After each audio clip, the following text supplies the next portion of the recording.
Hello, Makako, and good morning. And hope you and your ohana are well and another magnificent day in paradise. Some say, oh, yeah, another boring day in paradise. Take your pick. So, mahalo for joining us. We're here at Kapolei High School Teachers Lounge, and also for our online guests who are Zooming in. Glad you could join us. I'm Mike Gabbard, the State Senator for District 21, representing this district since 2006. Includes Kapolei, Makakilo. Good morning, Bob. Kalailoa, and portions of Fernandez Village and Eva. And I've been the chair of the Agriculture Environment Committee for the last 8 years. And I'm going into my 9th year when the session begins on January 15th. So for our first timers, our community meetings start promptly at 9 and end promptly at 10 or thereabouts. And if we don't cover your issue or your concern, just send us an email, then we'll get back to you. First, I'd like to introduce my staffers. Meg Turner, my office manager since 2014. I'm going to get a picture of Meg up there. Oh, wait. We'll do our best. That's okay. Okay, so managing our Zoom audience from home, and she's a townie, and she rarely ventures out to the west side. Her loss. And then Melanie June. Please come forward, Melanie. Okay. Hi there. Yeah. So Melanie is my new full-time community liaison and legislative assistant. She was with us this summer at UH Manoa as a UH Manoa intern, and we're happy to have her now on staff full-time. So welcome, Melanie. Thank you very much. I'm very excited. Good. And also Nanook Danae. I pronounced your last name correct for the first time, I think. She is my part-time community liaison, and she has been with us since last September. So thank you guys for coming out on a Saturday morning. Okay, let's see. So today, we have a couple of guest speakers regarding a new housing project here in Kapolei. Some background.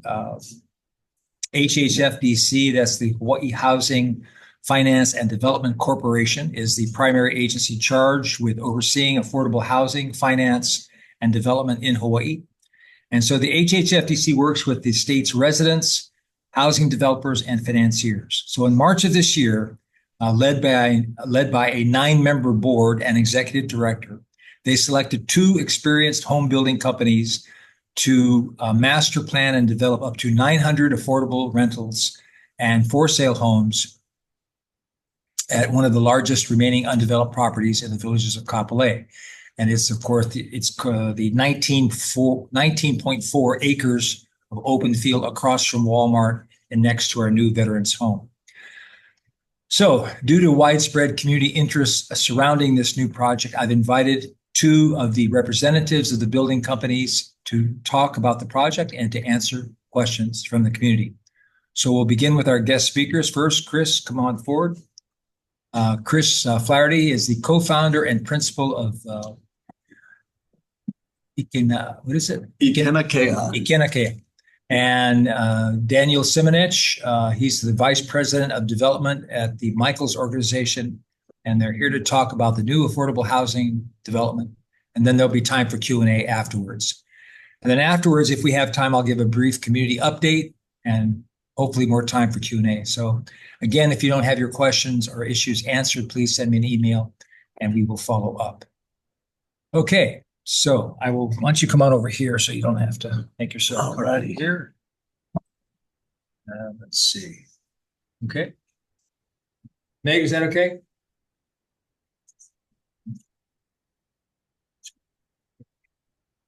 All right. So mahalo, Senator, and aloha, everyone. I'm Chris Flaherty with ʻIkenākea Development. I have Daniel Simonich here with the Michaels organization. We were selected by HHFDC in March of this past year to lead the development of the 19.4 acres located on the Mackay Diamond Head corner of Barrington and Fort Barrett. And this project, to kind of give a ground on for a number of years. Our very first project was a project out in Nanakuli, which is Halemakana o Nanakuli, which was an affordable housing project on DHHL land. And we ended up following that project with a commercial project, the Nanakuli Village Center, which was a very lengthy project, but finally got it done and completed in 2019. We've also done some projects out in Maili on the Waianae coast, and we're currently doing some projects on Maui and Kihei. All of them are affordable housing projects. The Michaels Org, one of the largest affordable housing developers in the United States, very talented. They've done quite a few projects here. Great partner. I don't know if Daniel, if you'd like to add in a little bit of color on your company. Yeah, thank you, Chris. Thanks for the introduction. Yeah, Michaels is one of the larger national affordable housing developers in the country. They've been doing working across, I think it's like 800 something communities, 50,000 something new affordable housing units developed in about 39 states. So we're happy to be working in Hawaii and partnering with good folks here and partnering on this project in Kapolei. So as I was introducing the Michaels Org, one thing I wanted to tell about our company, and the Michaels Org was founded in the same manner. We're a family company.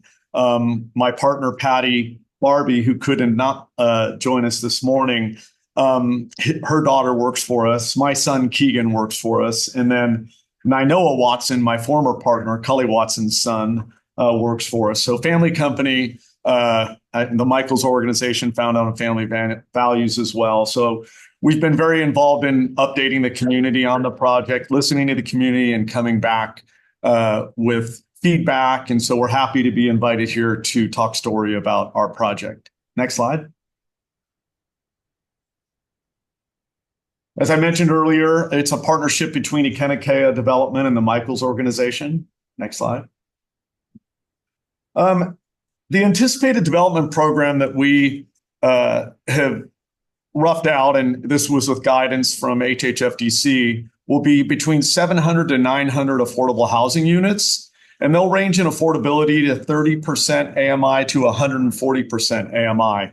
A majority will be rental, and there will be a few for sale units. Chris, could you explain AMI, please? Oh, yes. AMI stands for area median income. It's different than average income. I won't go into the intricacies of the difference between median and average. But for example, in rough numbers, just to give an overview, a family of four, the area median income at 100% AMI for a family of four, I believe, is about $110,000 in the city and county of Honolulu. And so 30% of that would be $33,000. So you can see the range of $33,000 up to 100% AMI, which is roughly $110,000 per year. Going back to the anticipated development program, between 700 and 900 units, I want to stress that it's rental, a majority, and for sale. We will have plus or minus about 95,000 square feet of versatile commercial space that will be fronting Farrington and Fort Barrett. And then we have a lot of green open space and recreational spaces planned. It will be truly a mixed-use community. Next slide. This gives you kind of visual site bird's eye site view of the project. You can see Farrington Highway and Fort Barrett, and you can see the veterans home project that is not part of our project, which is located on the Mackay Diamond Head corner. It's right across from the Walmart. Next slide. This slide represents the proposed development of the project. If you look at the yellow, the corner, which would be the Waianae Mauka side of Fort Barrett and Farrington Highway, the yellow area represents the commercial retail area. The pink area, or the light red area, buildings A and E and D, those are our future phased projects. B and C are proposed to be our first phase, which is the purpled area. You can see the three entrances or egresses on Fort Barrett, Farrington Highway, and Kailani Avenue. Next slide. As I mentioned earlier, buildings B and C will be our first phase. They will consist of 172 units each, and the affordability will be from 30% AMI to 60% AMI, and they are all rentals. The future phases, which would consist of Building A, which is on the Mauka-Waianae corner of Farrington and Fort Barrett, would consist of 242 units, hopefully serving 80% to 100% AMI. And that would be what we call the missing middle or workforce housing component, which would be rental. And then Building E would also be 242 units of the same 80% to 100% AMI rentals, workforce housing, or missing middle. The affordability levels are subject to change depending on the availability of financing. The financing of the workforce, the missing middle, has been very difficult as of late, with interest rates rising. Hopefully, as we see that, over the next year, we hopefully see some more favorable financing structures. Our goal is to help grow Honolulu's inventory and diversity, and that's the most important part, the diversity of affordable housing units. Next slide, please. As I mentioned earlier when I was asked about AMI, if you look at a four-bedroom, let's go to a two-bedroom, 100% of median. The rent on that particular unit would be $3,132. We will be much below that at 60% of median, where a two-bedroom unit would cost $1,879. So you can see there's quite a range of diversity in the affordability within our project. If you go back to what I was mentioning earlier, and that would be column, if you go to the bottom of this slide where it says Honolulu County Affordable Sales Price Guidelines, if you go across the top of that depicted guideline area, and you'll see the 100% AMI. It's about the 1, 2, 3, 4, 5, 6, the seventh column over from left to right. You will see the AMI level is about $100,000. And that will show you the sales price guidelines for the units that we have. Next slide. There's plenty of infrastructure available. We've done our due diligence. We've met with the different, with water, sewer, stormwater as well. And also HHFDC was able to provide us with, because they had done some work on the project as well. So in terms of capacity for services, you want to go to the next slide. Sorry. You'll see that there's sufficient infrastructure available for what we would need to develop this project. Next slide. This slide represents what would be the first phase of the project, which would be buildings B and C. You can see their podium structure, parking on the ground floor, and 4-story of residential above each. Next slide. This also gives you another view. You can look Mauka. You'll see the Walmart is in yellow with the checkerboard top on what would be the roof of the building. Next slide. As I mentioned earlier, buildings B and C would be our first phase, 172 rental units for each building, a total of 344 units. There will be 72 one-bedroom, 110 two-bedroom, 63 bedroom. As I mentioned earlier, it'd be 30 to 60% AMI financed with low-income housing tax credits, which are administered through HHFDC. We will have a community resource center with on-site supportive services for residents, and we'll have additional amenities such as ample parking and outdoor community space. We're hopeful that we will receive our 201H through the emergency proclamation approval this December. We will apply for low-income housing tax credits in February of 2025 and hope to have an announcement of an awarded application in August of 2025. We would anticipate receiving our building permits in April of 2027 and commence construction a month following in May of 2027 and complete the project and lease up in November of 2028. Next slide.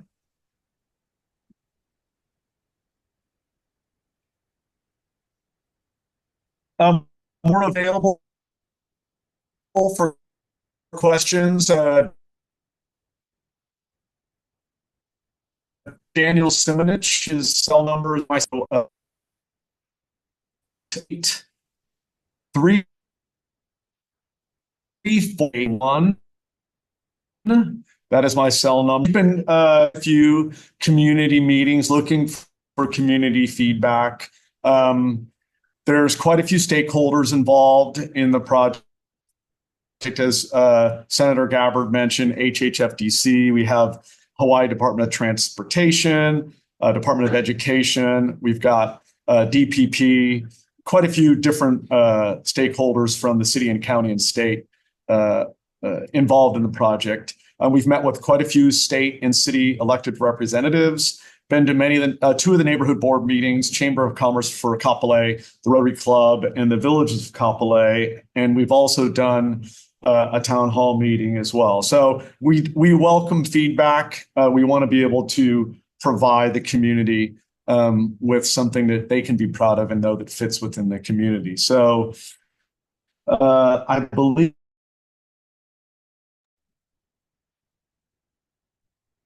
that completes our presentation, and we're available to continue to be part of the community and welcome any sort of feedback. Thank you very much, Chris. So for folks who are here in person, if you want to ask a question, we appreciate you coming up here and sitting in this chair, and that way people at home can hear your question. Okay.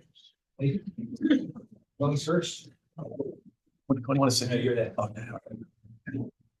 My concern is, how many children are you projecting that will be moving into these units? One bedrooms, possibly not.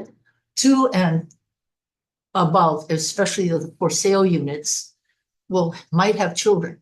And you did say earlier when we talked that you had worked with the schools that are going to be housing and educating these children, and they're projecting enough space. Okay, in all fairness to you, that's great, except how far out are they projecting? I mean, we have one high school, we have several middle schools and a lot of elementary schools, but these kids grow up and they go to that high school, this high school.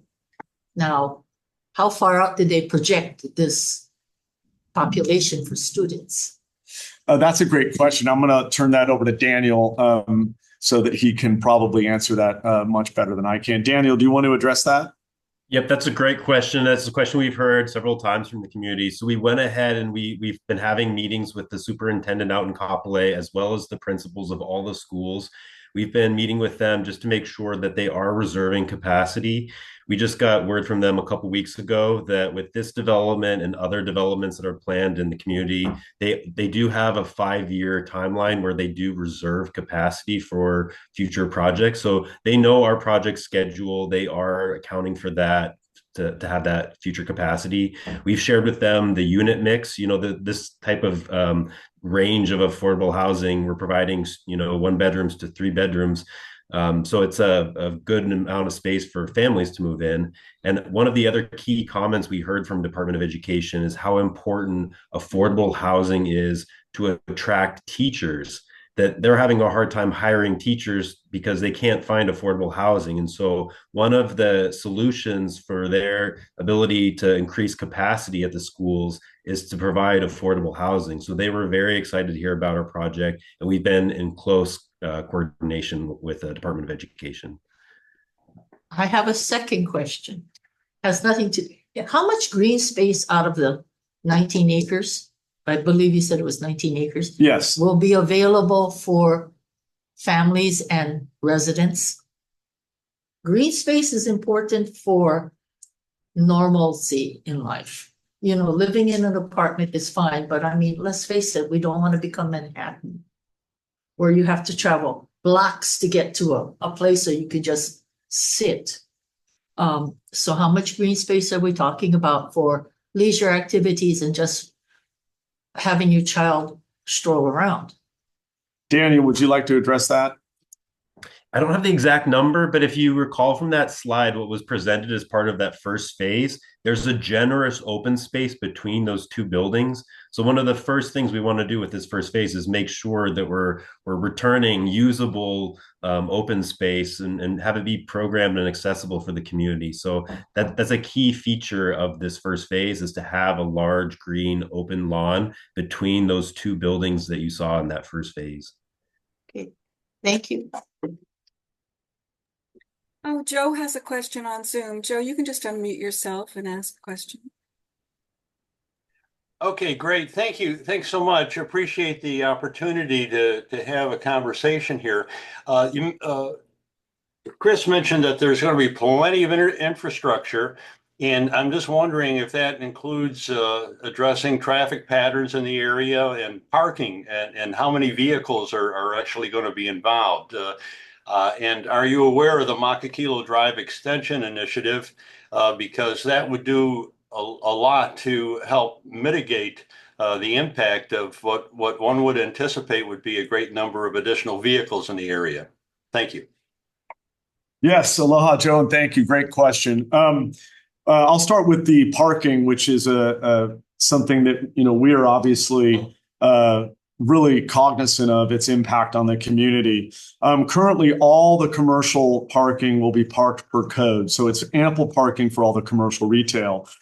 We've designed the residential component to park close to 1.2 cars per unit. So we're not quite 2 cars per unit, but we've looked at the impact that could have to neighboring streets and whatnot. And, right now we're comfortable as the developers that are, making the guarantees on the financing. Obviously, parking is incredibly important to marketability of the units.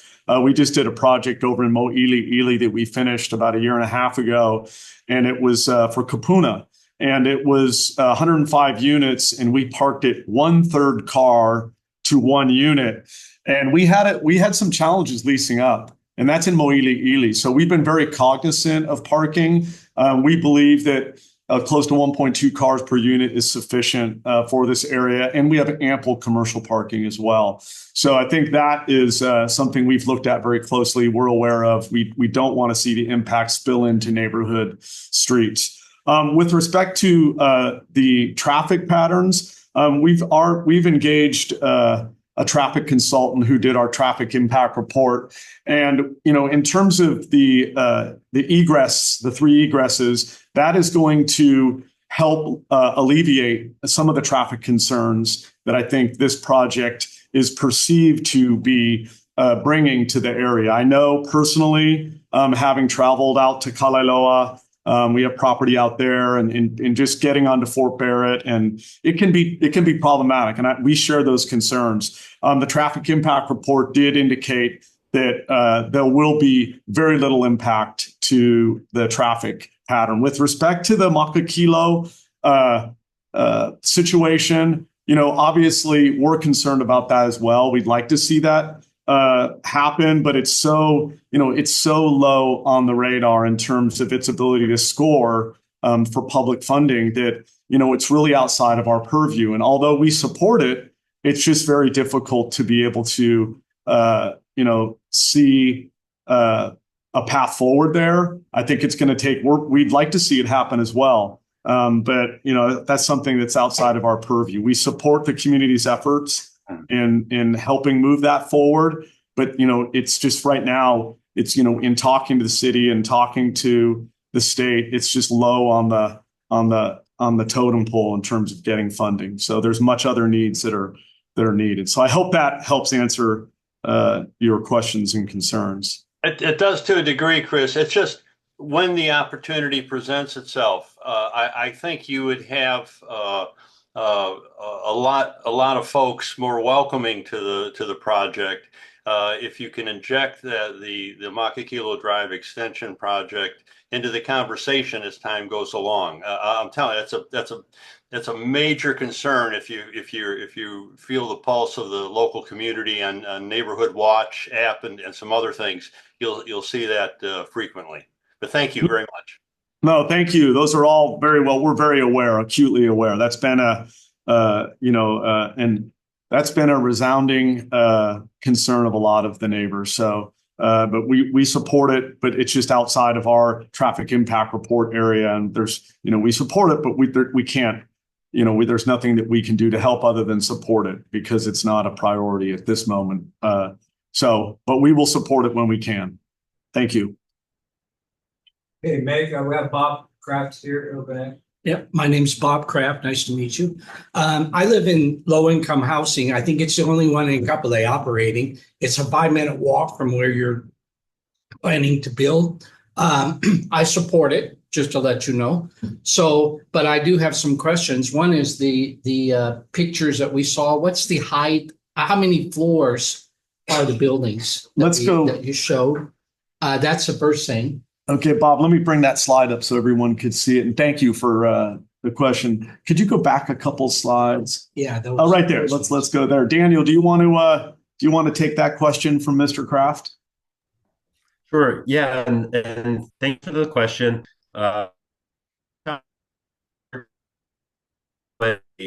This total number of units on the site that the state had master planned as part of the Villages of Kapolei. So we have to spread out that density across the site. But for this first phase, what we're planning currently is, the buildings won't go up, and it just basically up to 60 feet. So it's floors. Oh, he's asking about the number of floors. It's 4 floors over podium parking. So it's the total height of the building is 60 feet. That's the allowed height in that area. So it'll be higher than 4 floors, including parking. Yeah, it'd be a total of 5 floors. I just will tell you, as a resident of Kapolei, we have a beautiful place, and we have one building that's tall in our city. And I would stand against, not you particularly, but anybody who's trying to build tall buildings, because I think it removes, but I understand that's a zoning issue as opposed to a development, but I would stand against that because I don't think that's a positive thing for our community. The other thing too is, so you're talking about four floors above parking, so a total of 5 floors, much lower than the property that you're speaking of, which I'm familiar with. Yes. Right. So we're trying to be sensitive to the neighborhood as well. The building I live in is 4 floors. Oh, it is. Okay. And the other thing you mentioned about parking, I live in a place with 78 that's low income. So I'm very familiar with the situation, and it will be the same people 5 minutes from where you're developing. Parking, almost everybody has 2 cars, and we have 2 parking places. And then once in a while we have one. It would not work unless you have 2 parking places. And what they do is they go out to the street. So that's going to happen unless there's a change in what you're talking about. That's just my opinion based on my own experience. The other thing too is on the AMI, which I'm very familiar with. I'm just curious how when you build a property like this, there's a certain period of time where it's low income, and then it reverts back so that the developer or the owner can charge rent as they wish or sell the property or something like that. I'm not familiar with those rules. Can you tell me how long once you get the approvals in place, how long does that stay in place? Great. 20 years? No, I think it's 20 years, right? No, actually, a great question. And that's been a question that we get asked quite often. In this particular project, And almost all affordable housing projects now that use low-income housing tax credits, the minimum period that we've been using is 61 years of affordability. Right. So it's a regulatory agreement, which is, recorded on deed. And we would anticipate this being more than 60 years of affordability. So there's certain instances when it could end up in perpetuity. So, but yeah, it's much longer than 20 years. Okay, thank you. And I would just say, being a resident here who lives in the same situation as where you're trying to market to, I'm happy to discuss it with anybody from your office as to my own experiences. We have 78 people in our building. It's 4 stories tall. And so I would be happy to do that. All you have to do is contact me directly, or Senator Gabbard, who knows how to contact me. I'd be happy to discuss my own experiences with it. Well, thank you. It may be helpful to you. Absolutely. And I'm a veteran, so I'm very supportive of that home right next to it. You never know, right? When I get older. Yeah. So Well, thank you. Yes. Thank you. Thank you, Bob. Anyone else here? Question? Meg, anyone else online for questions? No? Sonia, did you have a question? No, we seem to be good. Okay. Well, mahalo, Senator. I Yeah, appreciate thank the you. time and the community feedback. Thank you, Chris. Yes. You're welcome to stick around Yeah, until the thank end. you. And thank you, Daniel.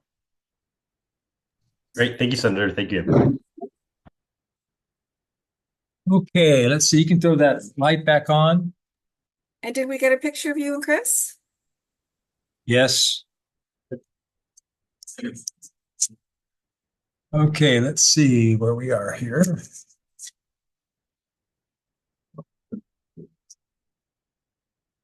Okay. We just see your neck. Oh, you want the face too? Yes, please. All right, hang on. Just getting the next thing on the agenda. Okay, so how's that? Good. It's good. Okay, so we'll do the community updates right now. First is the, as aforementioned, the Daniel Simonich State Veterans Home. There it is. Well, folks, it's done. It's complete. Yeah, right. And so, yeah, as you probably have heard, it's 120 beds, and it's long-term care nursing facility with single occupancy rooms. The support facilities include rehab and therapy rooms, a kitchen, dining, laundry, pharmacy, adult daycare, and admin offices. And then before this, there was only one state vets home in our state, and that was a 95-bed facility in Hilo. So the project ownership of this facility has officially transferred now from the construction contractor. It transferred on August 1st to the new owner, Oahu Region Hawaii Health Systems Corporation, or HHSC. And the first patient intake is anticipated the first quarter of 2025. So, Bob, get your name on the waiting list. You never know. Right, right. All right, next slide. And, we're in the height of the hurricane season, which is from June 1st to November 30th. And so we need to be prepared. And this is Keone Dudley, Dr. Keone Dudley. He's on the neighborhood board. He's spent much of the last 2 years working to create a 1-hour video. Some of you may have seen it on TV. It's called The New Hurricane Threat for Hawaii. And it's been showing throughout the month of September. And if you missed it, both the 1-hour version and the program is divided into 6 10-minute segments. It's available on YouTube and also on Olelo. So if you can't find it, just contact my office and I will let you know how to find it. Next, and then road updates. Okay, the FDR, Roosevelt Boulevard there by Costco. The Mauka half of FDR is close to opening. And Hawaiian HECO anticipates turning on the street lights in late October. Where are we now? Almost late October, right? And so once the lights are turned on, the roadway becomes safe for use, and FDR will become 4 lanes from Kopahe'e to Kamakila with 2 lanes both eastbound and westbound. And so for Kopahe'e Avenue, which is the last road to be completed. Hunt and the state DOE, they finalized an MOU, Memorandum of Understanding, that allows Hunt to work within the Barbers Point Elementary School's property and install a new sidewalk there and street lighting. And so the sidewalk will provide the school with a safer walking environment. And then work will continue on the southern portion of the Kamakila Extension and Boxer Road. And Hunt Development widened and they upgraded the sidewalks. They've added landscaping along FDR and Boxer Avenue. And so the opening of these roadways is anticipated with the completion of Kopahe'e Avenue to be early 2025. And then the next slide. So big news is that HCDA has recently received $12.1 million in funding to approve the Saratoga Avenue electrical upgrades in Kalailoa. These funds were moved from last fiscal year to this fiscal year. And so Saratoga Avenue was selected for underground service upgrade as it's the main street in the Kalailoa district, which, as some of you know, where we live, and we have been renting there since 2004 from Hunt Development. Next, HCDA will draft an RFP for the Saratoga electrical upgrades. It will provide the Kalailoa downtown area with reliable and resilient energy. I won't say we have frequent outages, but on a fairly regular basis, because we're the transfer from Navy to PICO. It's just, that's what this is going to help fix. And then next slide. This is kind of cool. So Governor, he released $5 million in funding for the construction of 2 PD carports with industrial battery units for UH West Oahu. The solar carports are ground-mounted solar panels that are installed above the parking lots and are one of the fastest growing trends in solar history, in the solar industry, and it has great long-term monetary and environmental benefits. So, and I wasn't aware of this, but Wet and Wild, it's totally solar. They're off the grid, so which is cool. Yeah, and that's the same setup they have there. Yeah. And the next slide.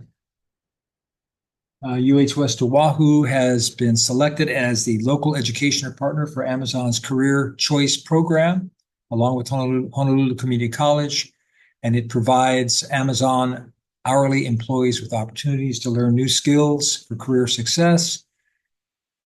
And through this program, Amazon prepays tuition, and UH West Oahu and Honolulu Community College will provide the education and training for the in-demand jobs.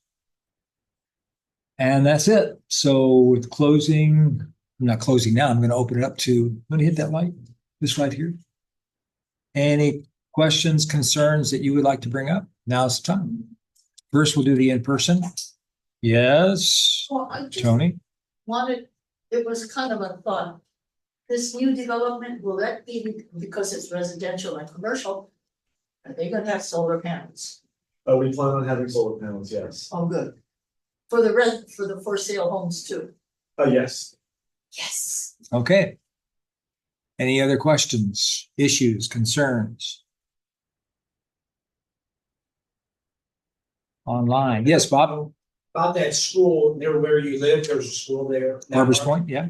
That school, what's the plan for that school? Is it just sitting empty? I mean, sitting empty. Oh, no. No, No. I don't know what's happening. It's an elementary I drive school. by it almost every day. Oh, yeah. It's not empty. It's, it's used. yeah. The school is huge. Oh, yeah. There's students in there. Yeah. Oh, yeah. I don't know how many offhand, but Most of a lot of the students that come from Upper Makakilo, they get. we're talking about bused Barbers Point Elementary School. Yeah. They get bused down to either Ho'okele or Barbers Point Elementary. Because Maukalani and Makakilo can't support all the new development and finance factors put in. Yeah. There's also charter school in Island Pacific. So, yeah, a lot of the kids go to different areas. But yeah, it's been used. Yeah. Thank you. Yes. I have a question in regards to what I saw in the news last night or the other night. Anyway, it was about FEMA's new mapping. Are you aware? Sheila, of it? would you mind coming up? Oh. And just so the folks at home can. Okay.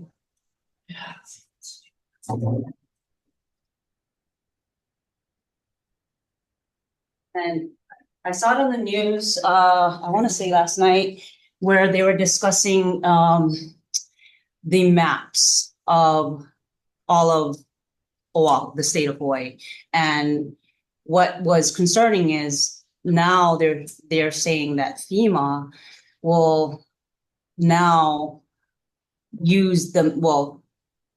indicate where on the maps that it will be a flood zone. So they may indicate that the streams may be designated as flood zones. So therefore, it may result in increased insurance rates for homeowners. Right. So Representative Garcia was on the news and he said, that's problematic, especially for people in Hawaiian homes when they have fixed incomes to label a flood zone over a stream in a mountainous area is problematic. So I was just wondering if you all are tracking that. We are. We Okay. just saw it on the news. I think it was Okay. on last night. Yeah, I think it was last night, Yeah, yes. yeah.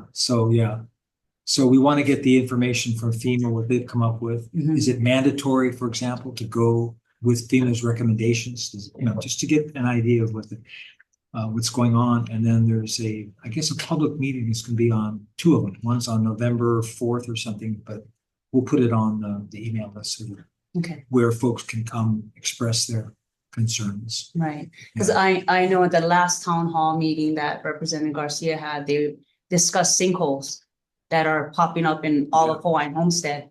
So it appears that the homes were built over a stream, because there were a couple of residents that had described hearing water flowing underneath their homes. And another resident shared that they stuck their hand all the way down through the sinkhole and it goes really far and they're like bubbling and it smelled really putrid. So there's a concern. Yeah. But I just wanted to know if everyone. No, else and was thank you, tracking. Sheila, for bringing that up. Mhm. Because and again, that's why these meetings, right, whether you come online or in person, addressing these concerns. And then sometimes, as we all know, government moves a little slow. It gets the ball rolling, right? And and then for some reason, when the senator or the representative talks to the agency involved, things start rolling faster, because we've had that expressed to us from constituents over the years. Just, I sent them an email 2 months ago, still haven't heard back from them. I give them a phone call or something. Yes, Senator, we'll get on it right now. But that's the reality of how things work, So anyway, good idea. Yes, Bob. Yeah, Please. Yesterday I drove by American Savings Bank, my bank, and they put up a homeless encampment. The government did right next to the bank. Mhm. And as you know, I've worked with homeless for quite a number of years in the past. So I understand that situation, but it's up now and they put in army tents. They have about 6 or 7 there. And then the reason I didn't really know exactly what it was, but I saw them feeding the people and like a buffet line or whatever you call it, right? So I just want to say, in the past, I'd gone to the police station and I talked about the park across the street and how they were putting up tents and things like that. And the police sergeant told me, he said, well, we don't have the manpower to enforce that, to enforce any problem. So that's a problem. Okay, I understand their circumstance, but that's going to make the situation worse. But now they've got those tents up. So I just would like to hear what you know about that. Okay. That's what I would ask. Yeah. So what I know about it, I don't know the name of the program, but apparently that's ONU. Thank you very much. Do you know anything about it? Please come up. Would you like to share? Yeah. Yeah. Thank you. I just know it's Bob. It's temporary. It was. It's a program that's been going on island wide. Yeah, HO. No, I can't remember what it stands for, but It's a program that they plan to move it every 3 to 6 months. In the last, I think it was in ʻIkenākea, but it's been in several different locations. It's been over on the Waianae Coast too. But it houses people not necessarily from this community, so that's where it brings up the most concern, but it's people who are willing to abide by the rules of the program, which require that they be seeking actively for services to find permanent housing. And they have a curfew. They have all kinds of supportive services to find jobs or treatment or whatever it is. They're not able to use drugs on, property. So it does bring in people from other places, but people from our community, if they choose to, can use it. So it's not forced. Nobody's forced to go into this, but it provides a place where they can live for a period of time to establish themselves, to be able to get a job and then find housing. So So what they do is they move it around to different communities. Yeah, different communities. So it's not in one area, but it's always in an area that already has an issue. And we have a huge issue. I live in the Mahana neighborhood, and our empty space between Mahana and Kapolei Parkway is it's a homeless encampment, basically. And as people have been moved out because of the new construction, we have found that these people have been moving into the Kapolei Park, Regional Park, and other areas. So this is kind of in an essence to say, okay, you have another option. Now, whether or not they choose that option is up to them, but they do have another option if they would like that. Great. So, Well, but while I'm up here, yes. I'll give you my my concerns. Maybe aren't as big. Well, some of them are, but first, the insurance issue that everybody is facing, not just us, but all over the country.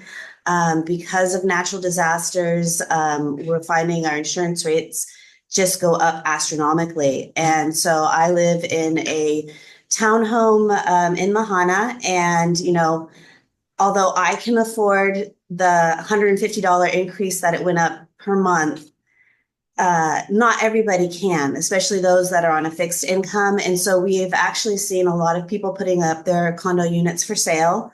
It's depressing the prices, I think, of condo units. Not that I necessarily think that's a bad thing, because I think they're a little bit too high anyway, but people can't afford these rates that are going up, and they're only expected to increase in the future. And I'm not sure what the answer is, whether it's we find some sort of way for a state insurance program or a federal, but some way that we can insure our properties against these major disasters without driving up the price so much for our residents. And I know insurance is a for-profit system, so they have to make money, and the casino or the bank always wins in the end. But I'm not sure that that's the way that we should be looking at housing, that the profit is our ultimate motive of housing. I think that housing should be, the purpose is to house all of our residents and not just the for-profit motive. So that's my big concern, and I don't know what the answer is, but I'm sure you and other people are working on it, but I did want to bring that up. For our local community, I would like to see a performing arts center here in Kapolei. I think that the empty field right next to Kapolei High School, the empty field next to Kapolei High School would be a great place for the performing arts center, but I'm sure there's a few other places that might be spotted for that. My son is in the marching band, which they do have a performance coming up on the 26th right here, the Marching Band Festival of Kapolei. But music, I think, is important to everybody in Hawaii. They have a long tradition of not just, people that have moved here, but Native Hawaiians have always been, extremely into music. And so I think that's something that we should value. And if we could have that performing arts center here, or at least start working on it, I think that would be a great value, especially, we're building a new high school. For other people that don't know, we are in the process of putting up a new high school over by Ho'opili. And although I don't want to see it over there just because I live over here, that's another place that we could put it, is over there. And there is no performing arts center for Eva I'm not even sure that Mililani has one. So that would be very important to me to see that happen. Yeah. So. Well, thank you. Thank you for your input. That's Yeah, that's it. yeah. Swimming pool. Public swimming pool. Swimming pool for our swim teams. Thing on our side of the island. I mean, Barrington has a terrible pool, but we need a swimming pool for the Leeward Coast that they can compete without having to rent out. I mean, they have to go to the UH or something, or go to the But you have an online question as well. or the DOE. But the Performing Arts Center, we could rent it out. American Renaissance Academy in Kalaeloa, swimming pool there. I don't know if you're aware of that. Yes, but that's a private one. I'm not sure as far as who can use it or they have. Yeah, that's the problem. They rent it out to schools. They rent it out.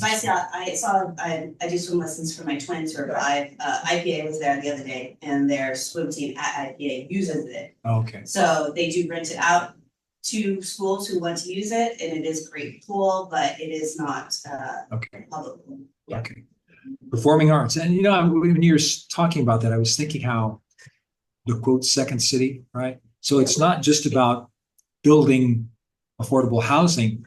I mean, that's part of the course, but you have to think complete, what are the things for the community to grow and to closer to each other, to helping each other. And and it's just sometimes it's developers or politicians forget about these very important institutions that should be there. But it's a great idea. I'll look into that and see, maybe there's some private money that might be available. That's one good. We have a question from David Briscoe online.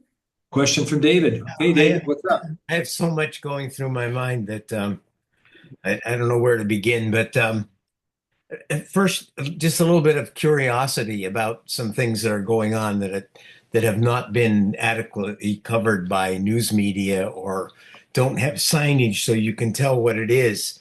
Excuse me. The building going up next to American Savings Bank, do you know what that is? Is that's residential? Obviously, you know how high it's going to be and if it's affordable housing or rental or what. It has no sign. Not sure. Anyone else here know? They have a sign. We will somewhere around there, Kidney Foundation building. No, I'm not talking about that. I'm talking about there's a apparently high-rise building that's going to be the tower, the elevator tower or whatever it is already over 3 or 4 stories high, and it's very narrow. It looks like apartments. There's no signage on it. It's right next to American Savings and Foodland in that area. Someone else, actually, I saw that online.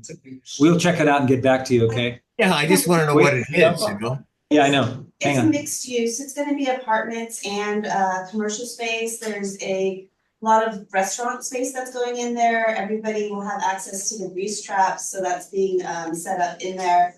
But yeah, it's going to be residential, commercial, and I can't remember if it's 4 or 5 stories high. But that's what's going in there. Why is there any kind of a requirement that projects like this be somehow identified? I mean, that they be somehow known, that you can tell what they are? It would be a good idea to have a sign there so that people. I've been seeing that around. Well, one big problem. What's going in there? I'm a former newsman, and so there's no news media that covers the area adequately at all. Yeah, I agree. Our advertiser is ridiculous. They don't do anything of substance on our area.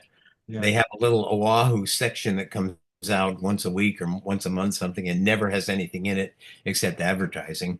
But and even the Kapolei magazine doesn't really cover things, that what people want to know. They're not concerned about that. They're just concerned about how much money they can make to keep the publication going. Anyway, that's a separate issue. There's another project down on is it Geiger Road or Franklin Roosevelt Road or whatever it is, near the railway station, that has no signage, and there are these 2 huge buildings. I mean, they're gigantic, Do you know what those are? Here we go. That's the administration and lab facilities for the wastewater treatment of ʻEwa, the Honolulu, and it is huge, but yeah, it'll house all the lab and the administration for all of the. So it's all part of the wastewater facility. Yeah, but it's all part of they look wastewater. more like office buildings. I mean, are they gonna be I thought it was a school. Yeah, it's Yeah. mostly office buildings though, like office buildings and lab buildings. Yeah, actually, I wish the news media would give us some information about that. I mean, I guess it's going to pop open one day. I mean, even on the veterans building, which you now say will start to be occupied in the first quarter of next year. Mm-hmm. I mean, that's been sitting there under construction for so long, and it's actually appears to have been finished for several weeks, and now this is the first information I have that maybe it's going to open next year. Yeah. But that's interesting too. Another issue is Farrington Highway between Kapolei Knolls and the university. You know, I've lived here 20 something years, and that's been a 2-lane road with no it's a very dangerous road. I mean, I don't know how many accidents there have been along there or not, but is that ever going to be expanded to 4 lanes? Yes. The way it's supposed to be? It's happening now. I'm not sure I can get you the dates, but it's the money's there, and definitely. That seems like a more important project than even Makakilo to me, simply because that is the only alternate you have. Wait a minute, you've got an uproar from the Makakilo people. Right. Of course, I live in Kapolei Knolls, so it's right. important. I'll tell you what. I'll get some current dates as far as when they're, and then get back to you on that. All right. Just one other thing on this insurance issue. My son has a home in Mihana, and in a.k.a, and the payment on his home is going to go up $300 a month. The maintenance fee, $300 a month. It's 50% increase. The insurance company increased it by 240% from $170,000 a year to $585,000 a year for insurance. And I think that the way to describe this is insurance companies are taking advantage of these disasters. And I've had good experiences with insurance companies, but this is outrageous. And it's an issue that I hope the legislature is paying some attention to. Yeah. All right. Thank you very much, David. We'll get back to you on that one as well. Okay. Thank you. Thanks. Yeah. Yes, Bob? Lastly, I would just suggest, I think it's the second time we mentioned this, that the governor has some kind of start to address this insurance issue for our state. And there's not been a word said about it from his office, which I'm part of actually. And I would just say that needs to be done, and I would encourage you to try to get them to start to talk about it. It's going to be devastating for people in the state. Yeah. So the other thing too would be, I really think that West is a great benefit for our community, and the reality of it is not the greatest at this moment, in my opinion. My daughter went to school there, but she quit. Okay. And then I've also had some experiences, but I would just say that there's a lot that they could do. And I would ask that you try to bring someone like the chancellor to one of these meetings, so that we can discuss it, because it has great potential for our community. And I think they're very much not doing as much as they could do for our community. Yeah. That's what I would say, to build our community. We shall invite her. And then if not, I have a relationship with her in terms of over the years as the school got built and everything. I suppose. Yeah. But we'll see if she can come. Okay. All right, folks. Thank you very much for coming, both online and here in person. And mahalo and aloha.